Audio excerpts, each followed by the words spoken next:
ఈ రోజున ఒక ప్రధాన అంశము, చాలా ముఖ్యమైన విషయంతో ఈ రోజున మీ ముందుకు వస్తూ ఒక విశ్లేషణ చేద్దాము అని చెప్పేసి మీ ముందుకు వస్తున్నాను. ఇటీవల కాలంలో వరదలు వచ్చిన సంగతి మనందరికీ తెలిసిన విషయమే. వరదలు వచ్చిన తర్వాత ప్రభుత్వ యంత్రాంగం ఎంత చక్కగా చేసిందో మనందరికీ తెలిసిన విషయమే. దీంట్లో నేను ప్రధాన అంశాలుగా మీతో కొన్ని విషయాల్ని మాట్లాడదామని చెప్పి ఈ రోజున నేను ముందుకు రావడం జరిగింది. బాధ్యత గల వ్యక్తికి బాధ్యతారాహిత్యంగా ఉండే వ్యక్తికి మీకు కొన్ని ఉదాహరణలు నేను చూపిస్తాను. ముందుగా బాధ్యత గల వ్యక్తి ఎలా ఉంటారో చూపిస్తాను. తరువాత బాధ్యతారాహిత్యంగా ఉండే వ్యక్తులను మీకు నేను చూపిస్తాను. ఒక్కసారి విశ్లేషణ చేసిన తర్వాత ఆ చిత్రాలు చూసిన తర్వాత మనం విశ్లేషణకు వెళ్దాము. ఆ యొక్క చిత్రాలు ఒకసారి చూడండి. లోపల కూడా వెళ్ళి లోపల కూడా ఖాళీ చేసే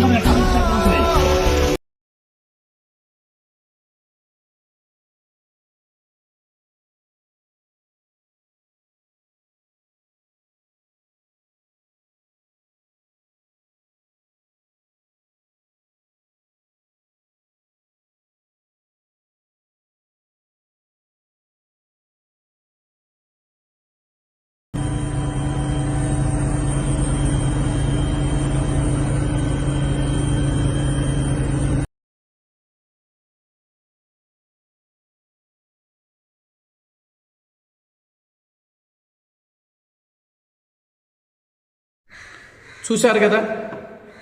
గతంలో అనగా 2014లో వైజాగ్లో పెద్ద తుఫాను ఒకటి వచ్చింది, మనందరికీ తెలిసిన విషయమే.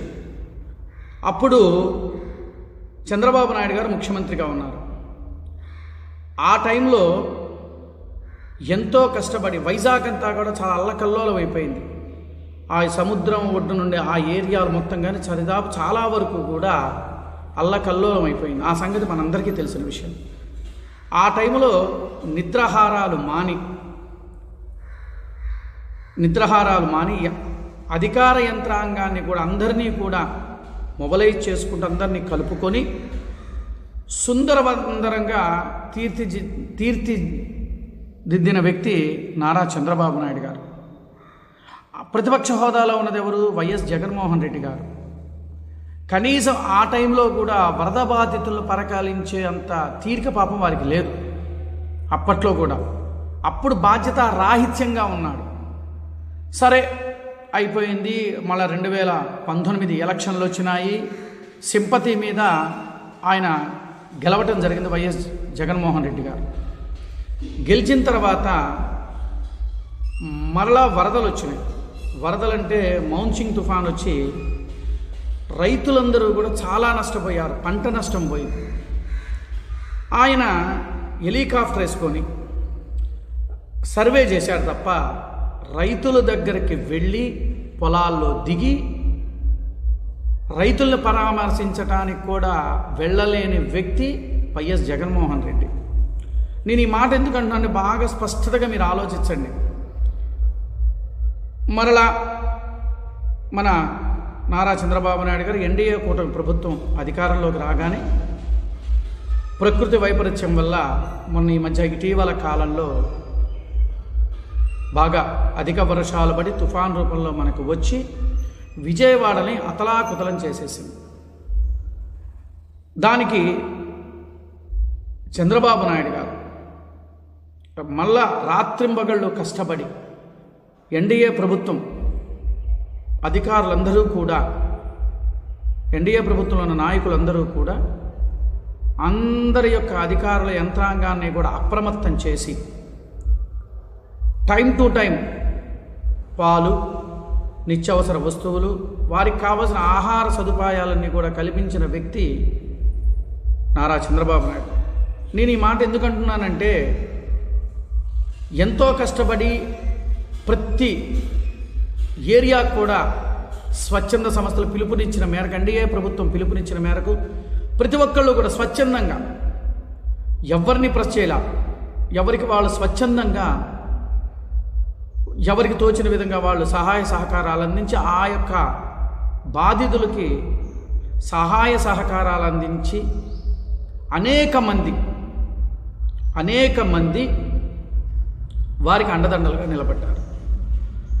సరే, ఇంత ప్రభుత్వం ఇంత చక్కగా చేసినప్పుడు ఒక సామెత ఒకటి ఉంది, అంటే చెప్తే బాగుండదు. అంతా అయిపోయిన తర్వాత వచ్చి పరామర్శించడానికి వచ్చి ఏదో ఒక సందులో నిలబడి, నీళ్ల మధ్యలో నిలబడి ప్రభుత్వ యంత్రాంగం ఏమీ చేయలేదని చెప్పిన కొన్ని స్పీచ్లు ఇవ్వడం కూడా జరిగింది. పాపం నిజంగా కొంతమంది కళ్ళుండి చూడలేకపోతారంటారు. నిజంగా కళ్ళు లేని వాళ్ళు అందులో చూడలేరు. కానీ వీళ్ళు ఇలాంటి వాళ్ళు కొంతమంది ఉన్నారన్నమాట. వాళ్ళు కళ్ళుండి కూడా చూడలేక ఇష్టానుసారంగా మాట్లాడటం జరిగింది. అంత చంద్రబాబు నాయుడు గారు ఎన్డీఏ ప్రభుత్వం ఎంతో కష్టపడి ప్రజల్ని ఆదుకున్న సంగతి మీ అందరికీ తెలిసిన విషయం, మనందరికీ తెలుసు.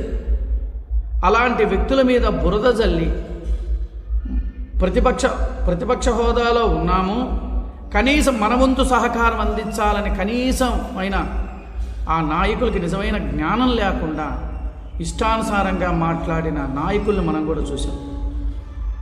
రాష్ట్ర ప్రజలు చీకొట్టారు, వాళ్ళ ప్రవర్తనలు చూసి చీకొట్టి పంపించేసేశారు.